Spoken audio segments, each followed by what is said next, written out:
Muy buenos días. Seguimos una nueva semana con estas locuras divinas, hablando en este caso de Josué, con el subtítulo en los devocionales Con el agua al cuello. Bueno, en realidad esta es una manera de recordar que Josué tuvo que cruzar el Jordán con el pueblo de Israel. Obviamente que no lo hizo con el agua al cuello, pero si nos detenemos en los detalles de su vida, vamos a ver que él se encontró en muchas situaciones donde fácilmente podríamos utilizar esta frase para describir las circunstancias que él tenía que enfrentar. La idea principal que hemos compartido en el día de ayer bajo el título El camino a la victoria en la Iglesia Evangélica Revive es la siguiente. Debemos esforzarnos y ser valientes, porque no hay triunfo sin lucha, no hay victoria sin oposición, no hay conquista sin sacrificio en la batalla espiritual que libramos los cristianos. La historia de Josué, como las otras historias que hemos estado considerando en estas semanas, es una historia también apasionante y llena de detalles súper interesantes, que estoy seguro van a ser de mucha bendición para nuestras vidas. Josué es mencionado por primera vez cuando se libra la batalla contra Amalek. Allí Moisés sube al monte y cuando él levanta las manos, Josué, que es el general que guía los ejércitos de Israel, prevalece contra Amalek. Pero cuando Moisés se cansa y baja los brazos, entonces Amalek comienza a prevalecer. Aarón y Hur, que están junto a Moisés, levantan, le ponen una piedra debajo y sostienen las manos de Moisés en un hermoso ejemplo de la oración unida, de la intercesión, del apoyo que los creyentes nos brindamos los unos a los otros. Algunos orando y clamando, mientras otros libran la batalla allí frente al enemigo. Y a partir de ahí vamos a ver a Josué permanentemente a la sombra de Moisés, formándose, creciendo, estando siempre en el tabernáculo, acompañando a Josué en lo alto del Sinaí cuando recibe las tablas de la ley, y luego sirviendo día y noche allí en el tabernáculo que Moisés habrá de levantar siguiendo las órdenes que Dios le da en el monte. Así este hombre llega a formar parte de esta comisión de 12 espías que son enviados para observar la tierra que Dios les había prometido. La orden parece venir de Dios aquí en Números. Sin embargo, si leemos en Deuteronomio capítulo 1 y versículo 22, allí Moisés claramente dice que fue el pueblo el que vino a Moisés a sugerirle que enviaran esta comitiva para recorrer la tierra y traer un informe acerca de ella. Y Dios pues aprobó esta idea. Es como si Dios le dijera a Moisés, vale, si desean enviar espías, pues entonces hazlo. Y esto es algo que ya nos muestra que Israel no confiaba plenamente en la palabra de Dios, porque Dios les había dicho que la tierra era buena. Fue verdaderamente absurdo enviar espías a una tierra que Dios ya había espiado para ellos. Pero es así como nos arruinamos muchas veces, ya que damos más crédito a nuestras propias ideas, a nuestras imaginaciones, a los informes que recibimos de otras personas, que a la revelación de Dios. Preferimos andar por vista y no por fe. Y al hacer esto, el pueblo, a esta sugerencia a Moisés, él lo consulta con Dios y Dios le ordena contentar al pueblo. Es que Dios no nos va a obligar a experimentar la bendición que Él tiene preparada para nosotros. Él nos da todo por gracia, pero lo da a quien lo quiere recibir, a quien confía en Él.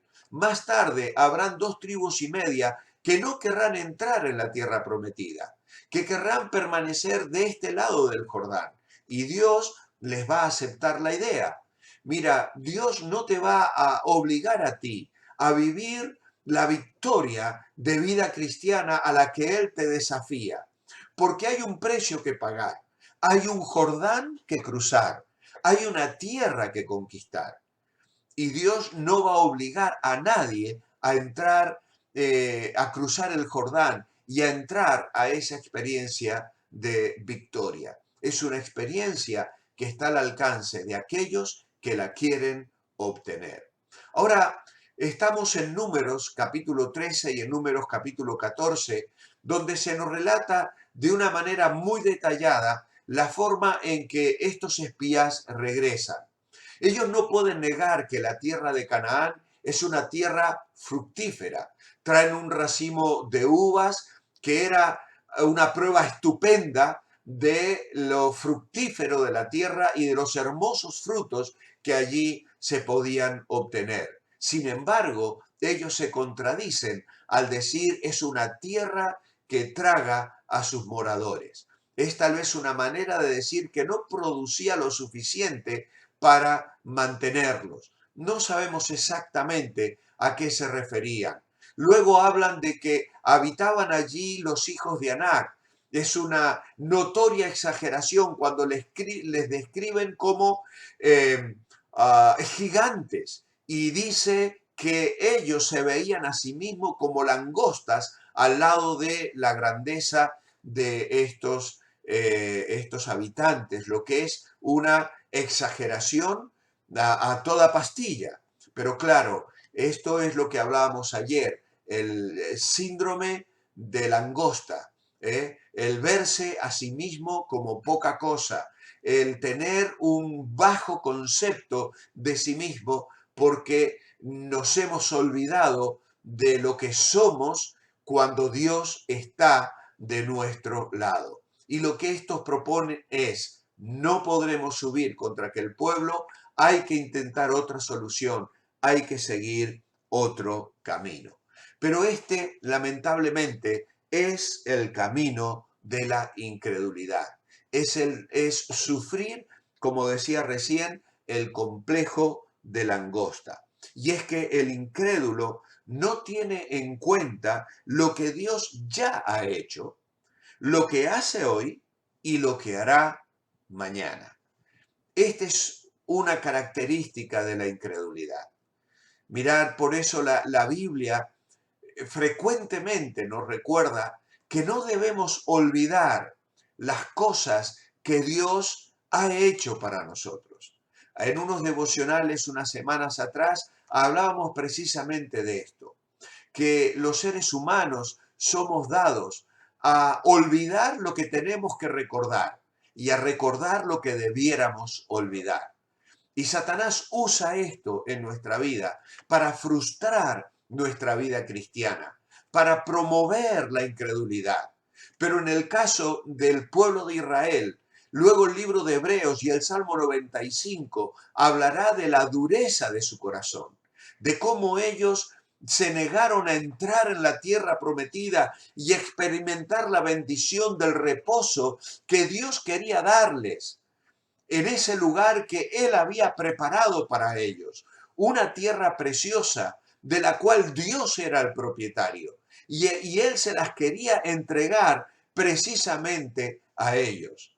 Pero estos no quisieron, dejaron de considerar lo que eran como pueblo de Dios. En su cobardía se miraron a sí mismos y se olvidaron que eran huestes numerosas como pueblo, que habían experimentado ya victorias extraordinarias, que además como pueblo estaban estrechamente unidos en principios, en motivos, en intereses y afectos, y que además tenían un líder sabio y valiente como su comandante en jefe, que podía llevarles a una experiencia de victoria. Si el pueblo se ponía en esa empresa con resolución y con valentía, ¿quién les podría resistir?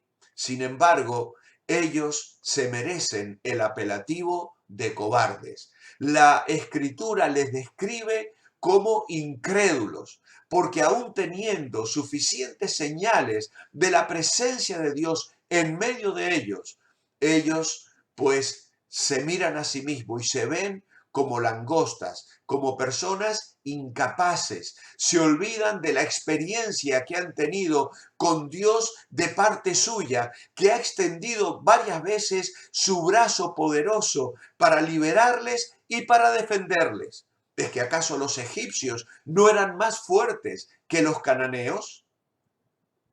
Claro que sí. ¿Acaso los amalecitas no habían sido desconcertados y vencidos? Y como si esto fuera poco, tenían de parte de Dios promesas especiales de victorias y éxitos en su futura lucha contra los cananeos. Pero en la base de la incredulidad está el olvido de la experiencia pasada, de haber visto la mano del Señor, de cuántas veces Él ha suplido tu necesidad, de cuántas veces Él nos ha sacado de circunstancias difíciles, de cuántas veces hemos recibido respuesta a nuestras oraciones. Pero además la incredulidad se niega a reconocer lo que Dios hace en el presente. Es que dejamos de ver su mano en lo que nos da día tras día, en que Él es fiel con nosotros, en que ha prometido estar con nosotros y no dejarnos de día ni de noche, en que Él dice ser nuestra fortaleza y nuestra victoria. Pero también el incrédulo deja de creer en la promesa de lo que Dios hará mañana. Dios va a mantener su palabra. Dios ha prometido estar con nosotros y darnos la victoria. Y es por eso que Josué y Caleb rompen sus ropas en un modo habitual de demostrar su profunda congoja. Y cuando el pueblo, escuchando las palabras de estos dos hombres, comienzan a hablar de apedrearles, dice que la gloria de Dios resplandeció sobre el tabernáculo. Y entonces Dios interviene. Y entonces se producirá el juicio divino de 40 años, de una generación que va a ser sepultada allí en el desierto por su falta de fe. Solo dos hombres sabios, Josué y Caleb, que alentaron al pueblo conforme a la promesa de Dios para seguir adelante y entrar en la tierra, serían los que luego participarían de esa victoria y de esa conquista en la cual nos vamos a estar ocupando en los próximos días. En esta mañana, mi oración escrita es: amado Padre, ayúdame a confiar siempre en ti. Señor, que nunca olvide las experiencias de victoria que han quedado registradas a lo largo de mi vida pasada. Gracias porque en mi caso lo pude ver en mi familia, en mis padres y también en mi experiencia personal. Y ayúdame, Señor, a seguir confiando en que tú actúas en el día de hoy, pero que también seguirás dando bendición en el día de mañana. Vivimos días de inseguridad, de pandemia.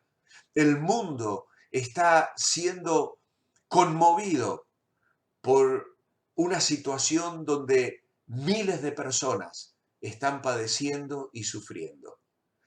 Pero Señor, levantamos nuestros ojos a ti. Tú eres el Dios soberano y en medio de esta batalla queremos alcanzar la victoria en tu nombre, viviendo el día a día para tu gloria, confiando plenamente en ti. Les espero mañana a las 9:30. Muchas gracias y que el Señor les bendiga.